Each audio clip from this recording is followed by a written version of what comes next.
السلام علیکم۔ اداس آنگن، قسط نمبر 18۔ میں نے انایا کا راستہ نہیں روکا۔ احمد کے منہ سے حواس باختہ انداز میں جملہ پھسلا۔ میرا ایک اصول ہے کہ میں فرسٹ اینڈ لاسٹ وارننگ ضرور دیتا ہوں، لیکن تمہارے معاملے میں میرا دماغ مجھے میرے ہی اصول توڑنے پر اکسا رہا ہے۔ احمد کی زبان پر انایا کا نام سن کر اس کے جبڑے بھینچ چکے تھے۔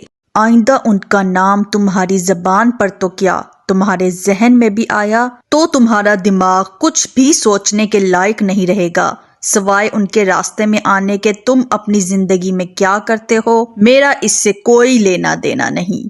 میری باتیں یاد رکھنا، ورنہ ہماری دوسری ملاقات تمہیں بہت بھاری پڑے گی۔ احمد سائیں سائیں کرتے دماغ کے ساتھ اس کی باتیں سن رہا تھا۔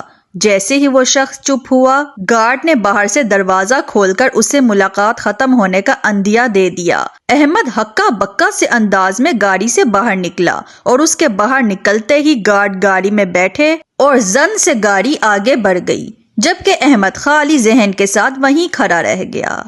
انایا کو آفس جوائن کیے ہوئے ایک ہفتہ گزر چکا تھا۔ صبح ٹھیک 9 بجے گاڑی اس کے دروازے پر کھڑی ہوتی اور 5 بجے تک واپس اسے اس کے گھر پہنچا دیتی تھی۔ کام بھی اس کا اتنا آسان تھا کہ وہ جلدی سے کر کے وقت سے پہلے ہی فری ہو جاتی۔ مس شہناز اسے ہر طرح سے سپورٹ کر رہی تھیں۔ آج بھی وہ اپنا کام ختم کر کے جلدی فری ہو گئی تو اسے بھوک کا احساس ہوا۔ کچھ اسنیکس وغیرہ کھانے کا سوچتے ہوئے وہ کیفے میں آ گئی۔ لنچ ٹائم تھا، اس لیے زیادہ تر اسٹاف وہاں موجود تھا۔ وہ بھی سینڈوچ اور چائے لے کر کونے میں رکھی ٹیبل پر آ کر بیٹھ گئی۔ ہائے، کیا میں یہاں بیٹھ سکتی ہوں؟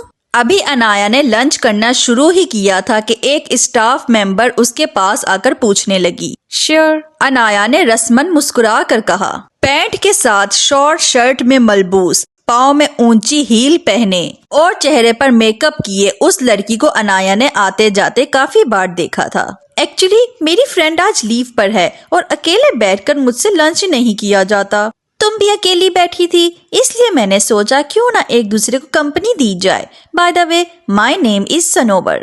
وہ لڑکی بیٹھتے ساتھ ہی نان اسٹاپ شروع ہو گئی۔ سنوبر کے مقابل انایا کا حلیہ سمپل سا تھا۔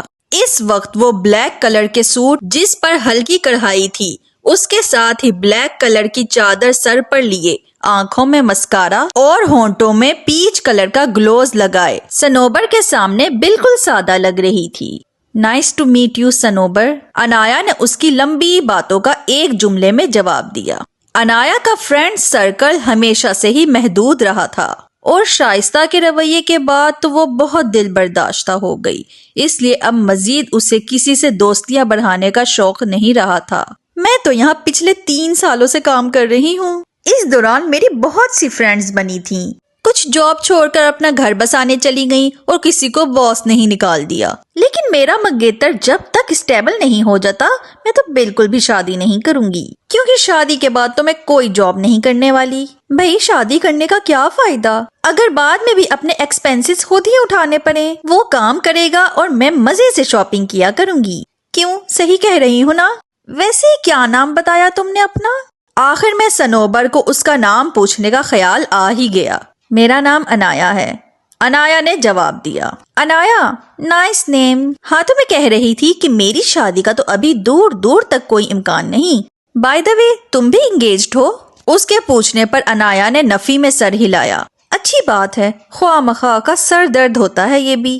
پتا ہے تمہیں جب میری انگیجمنٹ ہوئی تو سنوبر کی کہانی ایک بار پھر شروع ہو چکی تھی۔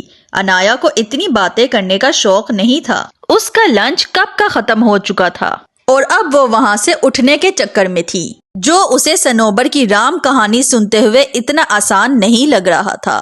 اتنے میں اس کا فون بجا تو وہ اس کی طرف متوجہ ہوئی۔ اوکے سنوبر، تم سے مل کر اچھا لگا، میرا کچھ کام رہتا ہے، میں وہ جلد از جلد ختم کرنا چاہتی ہوں۔ انایا اٹھتے ہوئے کہنے لگی تو سنوبر بھی اپنی جگہ سے اٹھ کھڑی ہوئی۔ ارے باتوں میں ٹائم کا پتہ بھی نہیں چلا، کام تو میرا بھی بہت رہتا ہے۔ چلو پھر اب تو ملاقات ہوتی رہے گی کیونکہ اب تو ہم فرینڈز بن چکے ہیں۔ اس کے کہنے پر انایا بھی مسکرا دی اور پھر وہ دونوں کیفے سے باہر نکل آئیں۔ ویسے تمہارا کیبن تو HR سے بھی زیادہ شاندار ہے۔ وہ دونوں جب انایا کے کیبن کے نزدیک پہنچی تو صنوبر ستائش سے کہنے لگی۔ عنایا نے اس کی بات پر صرف مسکرانے پر اکتفا کیا۔ ویسے مس شہناز سے تمہارا کیا ریلیشن ہے؟ صنوبر نے تجسس سے پوچھا۔ میرا تو کوئی ریلیشن نہیں ہے، پہلی ملاقات ہماری انٹرویو کے دوران ہی ہوئی تھی، عنایا نے حیرت سے جواب دیا۔ اس کے ساتھ ہی قسط نمبر 18 کا اینڈ کرتے ہیں۔ ملتے ہیں نیکسٹ ناول ولاگ میں۔ اللہ حافظ۔